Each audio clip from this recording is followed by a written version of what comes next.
Hello friend, তোমরা কেমন আছো? আশা করি তোমরা ভালো আছো আর আমরাও সবাই ভালো আছি। আজকে হলো শ্রাবণ মাসের প্রথম সোমবার, তাই বাড়ির সবাই মিলে চললাম বাবার মন্দিরে বাবার মাথায় জল ঢালতে।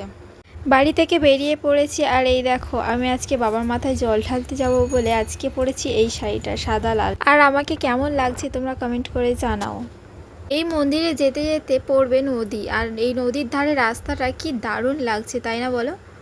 আর আমরা যেই মন্দিরে যাচ্ছি এটা কিন্তু একদম নদীর ধারেই। বাড়ি থেকে বেরিয়ে তারপরেই যতটা দূর গিয়েছিলাম পুরোপুরি পড়েছিল নদী, আর তারপরে মন্দির পড়েছে। আর এই নদীটি হলো ফলতার কাছাকাছি।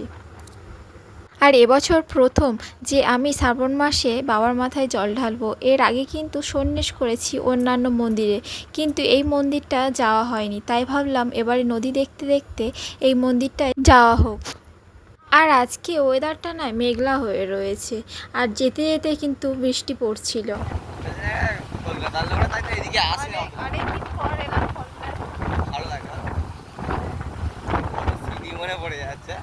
বৃষ্টি হচ্ছে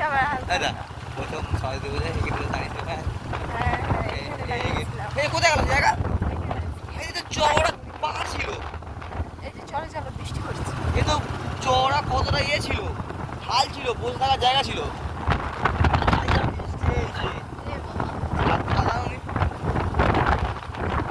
অনেকটা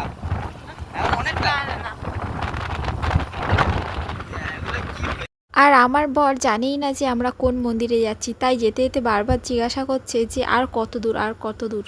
কিন্তু আমরা প্রায় চলেই এসেছি। এই দেখো যেতে যেতে দেখতে পেলাম বাবার কত ভক্তরা সব ওই মন্দিরেই যাচ্ছে।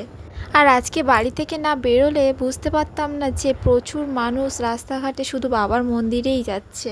তারপরে গল্প করতে করতে দেখো আমরা চলেই এসেছি মন্দিরের কাছে।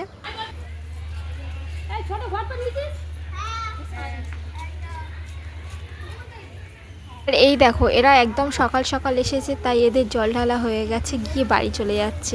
আর আমরা সবে এসেছি, দেখো মন্দিরে কত বাতি জ্বলছে। এর আগে অনেকেরই মনে হয় জল ঢালা হয়ে গেছে, যা হয়ে আছে দেখছি। আর এই দেখো মন্দিরের পিছনে একটা বিশাল বড় পুকুর রয়েছে, এটা নাকি বাবা রাতে নাকি স্নান করে, সেটা এখানকার লোকই বলে। চলো দেখি পুকুরটা দেখাই চলো। আর আমার মা দেখো সবসময় আমার থেকে ফার্স্ট, যেখানেই যাবে সব সময় আমার থেকে আগে সব কিছু হয়ে যায়, আর আমি মায়ের পিছনে পড়ে থাকি। তাল পড়ে আছে, গুড়ি নিয়ে যাবে নাকি? বাবার তাল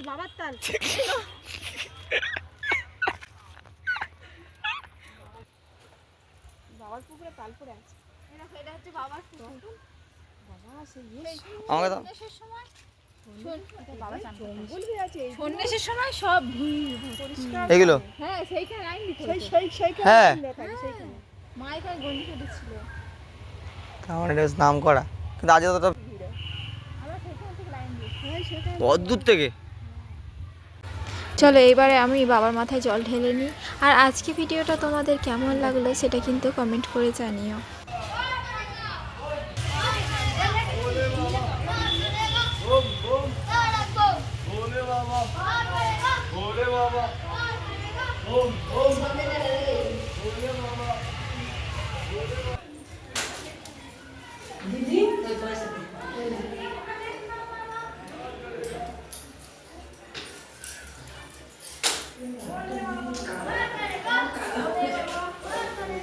আমি দিদি ওরা রাখো ধরো দাঁড়াও।